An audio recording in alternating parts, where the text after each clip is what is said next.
તો પાટણમાં મુખ્યમંત્રી ભૂપેન્દ્ર પટેલ સંબોધન કરી રહ્યા છે, સીધા જઈશું ત્યાં। યુવા અન્નદાતા અને નારી શક્તિના સશક્તિકરણ પર ઝોક આપીને એ ગેરંટી સરકાર સાકાર કરવાના નક્કર કદમ ભર્યા છે।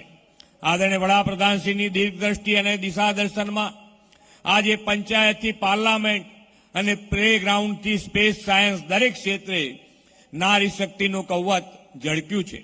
આપણા વડાપ્રધાન શ્રી નરેન્દ્રભાઈની ખાસિયત છે કે સમય કરતા વહેલું વિચારીને તેઓ આવનાર સમય સાથે સજ્જ થવાનું એડવાન્સ પ્લાનિંગ કરનારા વિશ્વ નેતા છે। નારી શક્તિથી રાષ્ટ્ર નિર્માણના લક્ષ્ય સાથે આદરણીય વડાપ્રધાનશ્રીએ ગુજરાતમાં 2001માં પહેલીવાર મહિલા અને બાળ વિકાસ વિભાગની અલગ ડિપાર્ટમેન્ટ તરીકે રચના કરી હતી।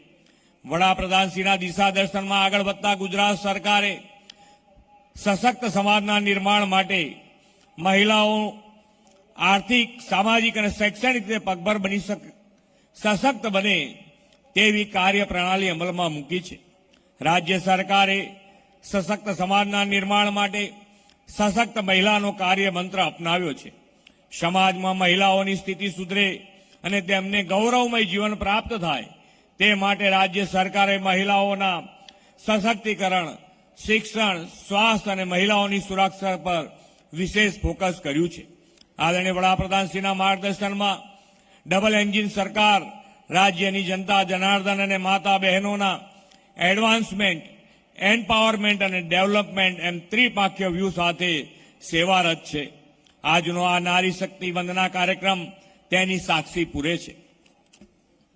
આજનો આ કાર્યક્રમ રાજ્યમાં લાખોની સંખ્યામાં કાર્યરત સખી મંડળો થકી લાખો મહિલાને લખપતિ દીદી બનાવવાની વડાપ્રધાન મોદી સાહેબની ગેરંટીની પ્રતીતિ કરાવવાનો વિકાસ ઉત્સવ છે।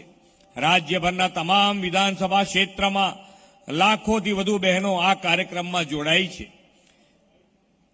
વડાપ્રધાન શ્રી નરેન્દ્રભાઈ મોદી ગુજરાતના મુખ્યમંત્રી હતા ત્યારે રાજ્યની મહિલાના સામાજિક ઉત્થાન માટે ગુજરાત લાઇવલીહુડ પ્રોમોશન કંપની શરૂ કરાવીને મહિલાઓને આર્થિક રીતે પગભર કરવાની દિશામાં વ્યવસ્થા શરૂ કરાવી હતી।